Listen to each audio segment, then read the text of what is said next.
நாடாளுமன்ற தேர்தலுக்கான தேதி அறிவிக்கிற நாள் நெருங்கி வந்துகிட்டே இருக்கு. அதுக்குள்ள எப்படியாவது கூட்டணியை பேசி முடிச்சிடுவோன்னு கட்சிகள் முழுவீச்சில் இருக்காங்க. தமிழ்நாட்டில் இருக்க கட்சிகளும் கூட்டணி அமைக்கிறதுல தீவிரமா இருக்காங்க. நாங்க இவங்களோட தான் கூட்டணின்னு ஒரு சில கட்சிகள் தெளிவா அறிவிச்சிட்டாங்க. ஒரு சிலர் நாங்க எல்லாரு கூடயும் பேசிட்டு இருக்கோம், சீக்கிரமா முடிவாகிடும்னு சொல்றாங்க. இன்னும் ஒரு படி மேல ஒருத்தர் என்ன சொல்றாருன்னா, கூட்டணிக்காக எங்க காலில் விழுகிறாங்கன்னு பேசியிருக்காரு. கூட்டணி கூத்த நீங்களே கேளுங்க.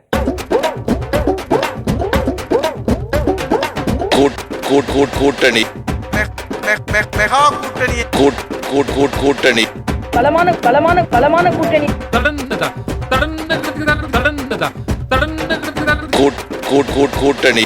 ரகசிய கூட்டணி கூட்டணி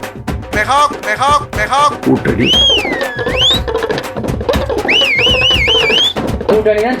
கூட்டணிதான் ஜெயிக்க பலமான கூட்டணிதான் ஜெயிக்க ரகசிய கூட்டணிதான் ஜெயிக்க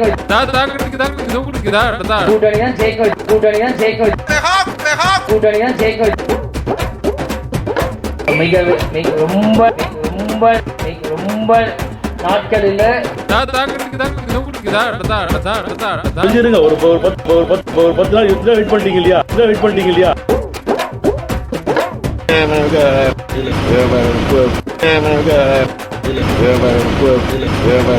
கூட்டணி ரகசியமா பேச்சுவார்த்தை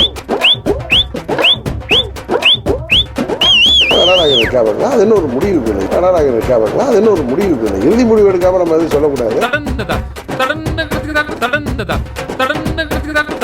எல்லோரும் வியக்கிற கூட்டணி எல்லோரும் ஆச்சரியப்படுகிற கூட்டணி எல்லோரும் நம்பிக்கை கொள்கிற கூட்டணி. நாடாளுமன்ற தேர்தலுக்கு தமிழகத்துல தெளிவான கூட்டணி இன்னும் அமையல. யாரை சேர்த்துக்கலாம், யாரை விட்டுறலாம்ங்கிற குழப்பம் எல்லாருக்குமே இருக்கு. இதுல ஒரு தரப்பு நாங்க கூட்டணி குறித்து ரகசியமா பேசிட்டு இருக்கோம்னு பொது இடத்துல போட்டு உடைச்சிடுறாங்க. எப்படி? இப்படித்தான்.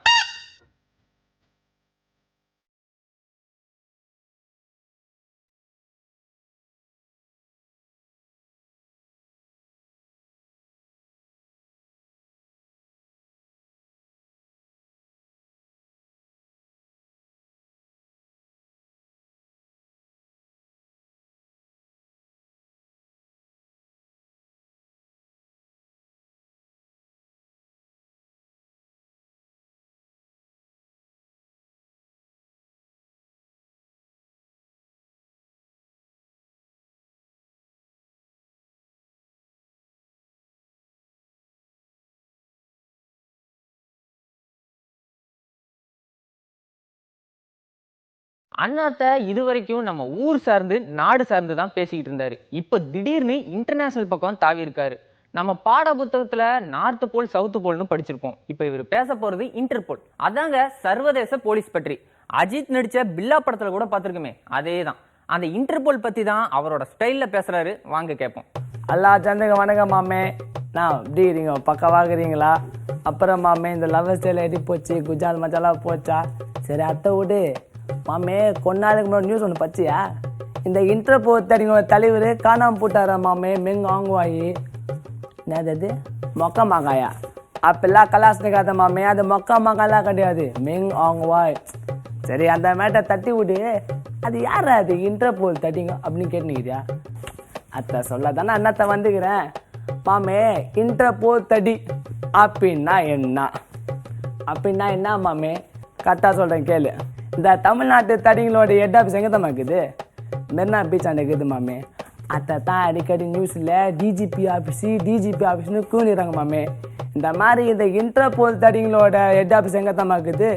பிரான்ஸ் நாட்டில் இருக்குது மாமே. பிரான்ஸ் நாடு இந்தியாவில் எப்படி சிபிஐயோ அந்த மாரி உலகத்தில் இதைத்தான் இன்டெலிஜென்ஸ் ஏஜென்சி சொல்லுவாங்க. இன்டெலிஜென்ஸ் என்ன கேட்குறியா? ஷார்ப்பு மாமே. கரெக்டாக சொல்லனா புலனாய்வு புலிங்கோன்னு கரெக்டாக சொல்லிப்பாங்க மாமே.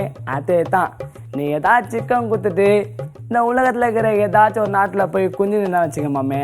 இந்த இன்டர்போல் தடி அழகாக உன்னை மோப்பம் பிடிச்சி தலை மேலே ஒன்று வச்சு கூட்டின்னு வந்துடுறாங்க. அப்படிப்பட்ட பிசு தட்டுற பாட்டிங்க மாமே, பஜாரான பாட்டிங்க. ஆனால் மாமே இந்த இன்டர்போல் தடிங்களோட டைப் வச்சுக்கன்னா நீ அதில் ஒரு மெம்பராக இருக்கணும் மாமே. 174 எப்படி 174 நாடு வந்து அதில் மெம்பர் ஆகுது மாமே. அதில் இந்தியா ஒன்று மாமே. அண்ணா டெவலப்பா சுற்றி நிற்காத, உனக்கு செல்ஃபி எடுக்காது பார்த்துக்கோ சொல்லிட்டேன். ஆனால் மாமே இன்னொரு விஷயம் கேள, இந்த இன்டர்போல் தடிங்கெல்லாம் கலர் நோட்டீஸ் விட்டுனுக்குது மாமே. நம்ம ஊரில் இந்த ஐபிஎல் சேர்மனாக இருந்தால் பற்றி அப்போ லலித் மோடி அவருக்கு ப்ளூ கலர் நோட்டீஸ் விட்டுக்கிறாங்க. அது மட்டும் இல்லை, இந்த பேங்க்கில் லோன் எடுத்துகிட்டு எஸ்கேப் பண்ணாமல் பார்த்தா நீரவ் மோடி, அப்புறம் யாராவது மெகுல் சோக்சி, இவருக்கெல்லாம் ரெட் கலர் நோட்டீஸ் விட்டுக்கிறாங்க மாமே. இந்த மாதிரி நோட்டீஸ் விட்டதுக்கப்புறம் இந்த இன்டர்போல் தடிங்களோட லிஸ்ட்டில் இருக்குது பார்த்தியா நாடு, அந்தமாரி நாட்டில் எங்கே போனாலும் இந்த டுபாக்கூர் பாட்டிங்களோட செல்ஃபே எடுக்காது மாமே. சும்மா டப்பா டான்ஸ் ஆடுறோம், அலைக்கா மலைக்கா தூக்கி போட்டு வந்துடுவாங்க இன்டர்போல் தடிங்கோ மாமே.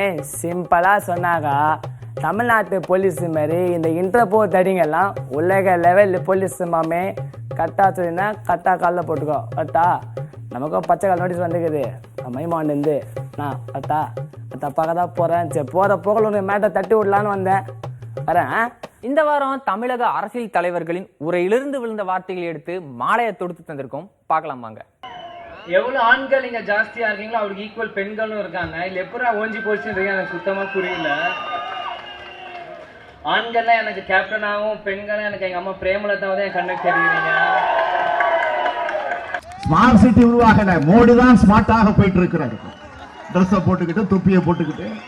என்னைய வந்து நீங்க ஏதோ விஜயகாந்த் பையன் பெரிய ஆளுன்னு நினைக்காதீங்க. உங்களோட நண்பன், உங்க ஃப்ரெண்ட், உங்க பிரதர், உங்க பிரதர் பாருங்க. நான் எங்க சிவன் பார்க் வெளியே போண்டா மஷ்ரூம் சூப்பும் குடிச்சிருக்கேன். 80 ரோட்ல போட்டி இடியாவும் சாப்பிட்டுருக்கேன்.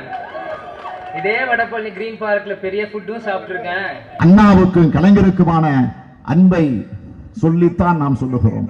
கொள்கை காதல், தெய்வீக காதல் அல்ல.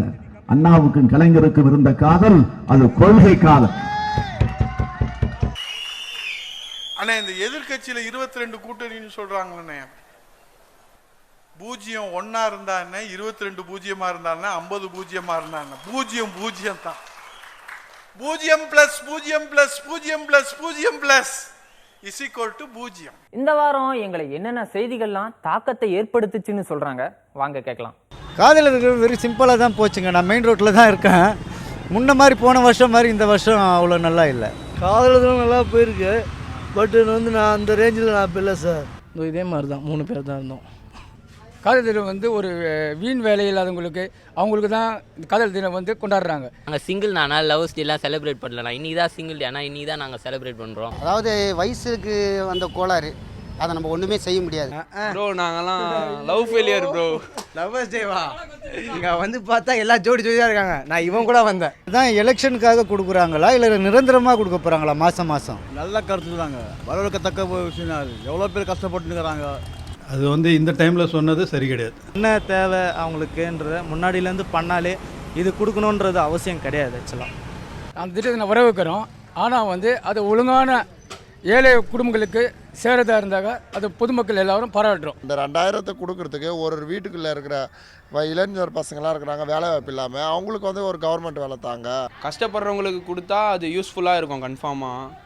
அவங்களுக்கு அது ஓகே. 2000 ரூபாய்னா அந்த வரம்பு கீழே இருக்கிறவங்களுக்கு 2000 ரூபாய் கரெக்டான ஒரு விஷயம் தான். இப்படி ஒரு 2000 ரூபா கொடுத்தா இந்த ஓட்டை வாங்கிடலாம். ஆக மொத்தம் ஓட்டுக்கு கொடுக்கக்கூடிய முன்னாடி 2000 ரூபாய் தான் இது.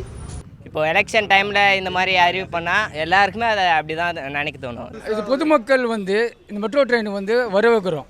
ஆனால் அதே சமயத்தில் கட்டணத்தை குறைக்கணும். அது ஒரு ரெகுலராக போகிறதுக்கு யாரும் யூஸ் பண்ணல. ஒரு நாள் போகிறாங்க, சும்மா ஸ்டேட்டஸ் போட்டு ட்ராவலிங் இன் மெட்ரோ அப்படியே போட்டுறாங்க, அவ்வளோதான். நல்லா தான் பண்ணியிருக்காங்க, ஆனால் ஃபேர் கொஞ்சம் குறைச்சா நல்லாயிருக்கும். மெட்ரோ ட்ரெயின்னாலே டிக்கெட் ரேட் அதிகம் தான். யூஸ்ஃபுல்லாக இல்லை, காசு தான் அதிகம். அது வந்து ஹை கிளாஸ் உள்ளவங்களுக்கு தான் யூஸ் ஆகுது.